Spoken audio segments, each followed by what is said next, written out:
Taste the Daily. Taste the Daily. Anuj styles ரகங்கள் பலவிதம் ஒவ்வொன்றும் உலகத்தரம். హాలిడేస్నాలే అది నమ్మ GT హాలిడేస్ దా సౌత్ ఇండియాస్ #1 ట్రావెల్ బ్రాండ్. మనకి కావాల్సింది సిద్ధాంతం, నాయకుడు కాదు.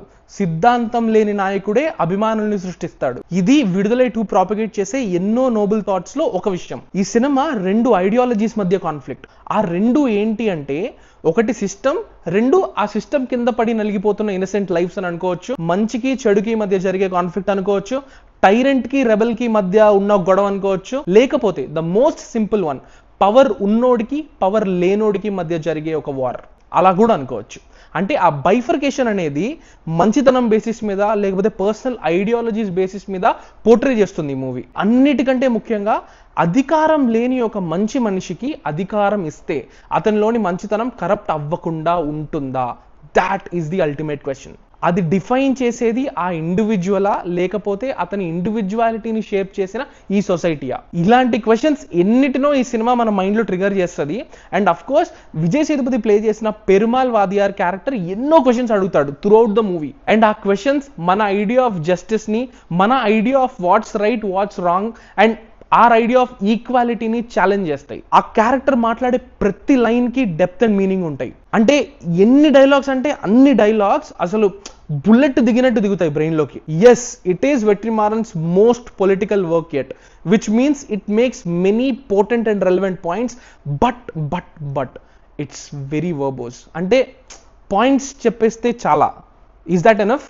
అంటే ఒక పాయింట్ తర్వాత పెరుమాల్ వాదియార్ బ్యాక్ స్టోరీని ట్రేస్ చేస్తూ ఉన్నప్పుడు ఏ సిచ్యువేషన్స్ వల్ల అతను ఈ ఐడియాలజీని ఎంబ్రేస్ చేసుకున్నాడు అనే విషయాల్ని, ఆ సంఘటనల్ని ఒకదాని తర్వాత ఒకటి పోర్ట్రే చేసే ఆ క్రమంలో స్క్రీన్ ప్లే చాలా అంటే చాలా డైలాగ్స్ మీద డిపెండ్ అయిపోద్ది. అది ఒక పాయింట్ తర్వాత ఇట్ గెట్స్ టూ ఓవర్వెల్మింగ్. అంటే ఆల్మోస్ట్ ఏదో ఒక సోషియో పొలిటికల్ ఒక లెఫ్ట్ లీనింగ్ సెషన్లో కూర్చున్నట్టు ఒక పాయింట్లో బోర్ కొడుతుంది. After one point it did test my patience.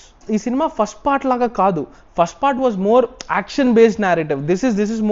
This talks more about ideas and thoughts. So ఇది డైలాగ్ బేస్డ్ గానే ఉండాలి. అంటే ఆ ఫస్ట్ సినిమా మనకి ఆ బ్రూటల్ సిస్టమిక్ అప్రెషన్ ని వీలైనంత వరకు ఎంత అన్ఫిల్టర్డ్ గా పాసిబుల్ అంతవరకు చూపించడానికి ప్రయత్నం చేసింది. కానీ ఈ సినిమా ఇంటెన్షనే వేరు. ఈ సినిమాలో ఆ అప్రెషన్ మనం చూసాం కదా ఫస్ట్ మూవీలో, ఆ అప్రెషన్ వెనకుండే కాజెస్ ని ట్రేస్ చేయడానికి ప్రయత్నం చేస్తారు. So the fight here is more ideological.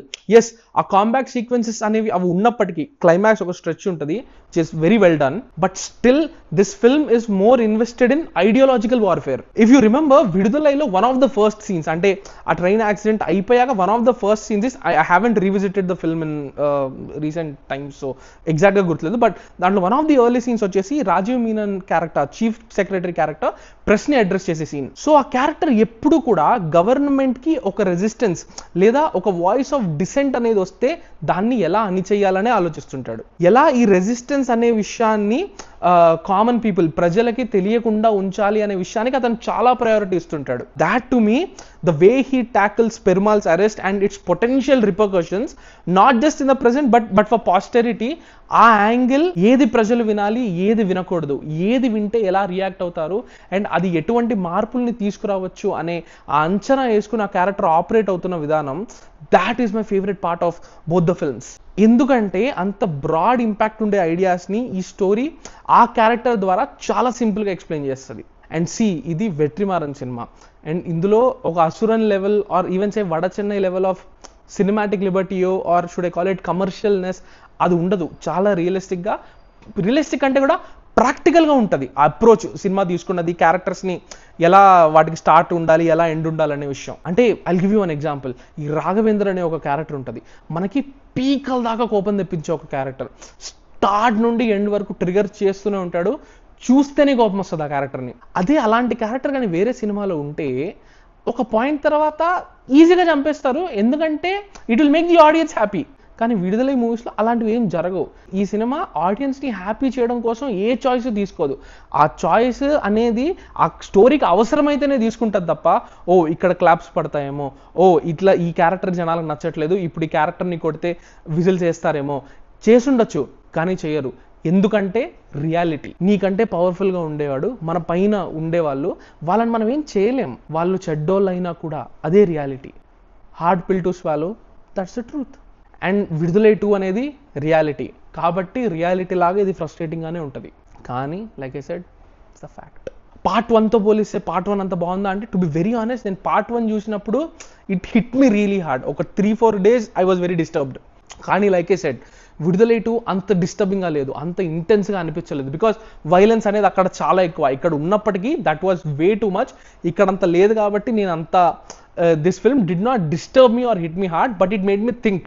That's the difference. So ఒక కౌంటర్ ఆర్గ్యుమెంట్ ఉంటుంది కదా, మన రియాలిటీలోనే ఆల్రెడీ చాలా కష్టాలు ఉన్నాయి, మళ్ళీ మనం థియేటర్కి వెళ్ళి డబ్బులు పెట్టి ఆ పాపం ఆ కష్టాలు ఆ టార్చర్ అవన్నీ చూడాలంటే మీరు సినిమాని అలా చూసే వాళ్ళైతే you can skip it, you can feel free to skip it. But నేను చెప్తున్నా కదా, this is my take on విడుదలై 2. I think I like the film a lot despite the flaws that I mentioned. So yeah, that's it from this review. Do subscribe to Gallada Telugu for more reviews and interviews. Thank you. Taste the daily.